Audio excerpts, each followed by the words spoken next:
இன்றைய சமையல்ப்பா சுட சுட சோறு. இன்றைக்கி விருந்தாடி வராங்கன்னு சாம்பார் சமையல்லாம் கொஞ்சம் கூட செஞ்சுருக்கோம்.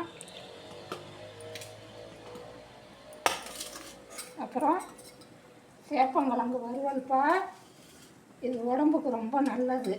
சேப்பங்கிழங்கு நல்லா சூப்பராக இருக்குது வறுவல். அப்புறம் வத்தல்ப்பா, வத்தல் வறுத்து வச்சுருக்கோம். அப்புறம் சாம்பார் வந்து கத்திரிக்காய் முருங்கைக்காயெல்லாம் போட்டு மாங்காய் போட்டு சாம்பார்ப்பா. ஆமாம், இன்றைக்கி மாங்காய் போட்டு சாம்பார். மாங்காய் போட்டு சாம்பார், கத்திரிக்காய் முருங்கைக்காயெல்லாம் போட்டு இன்றைக்கி சாம்பார்ப்பா. இதான் இன்றைக்கி சாப்பாடு. தயிர் இருக்குப்பா, நல்லா கட்டியாக தயிர் இருக்குது. எல்லோரும் சாப்பிட வாங்க. இந்த வீடியோ பிடிச்சிருந்தா லைக் பண்ணுங்கள், ஷேர் பண்ணுங்கள், சப்ஸ்கிரைப் பண்ணுங்கப்பா.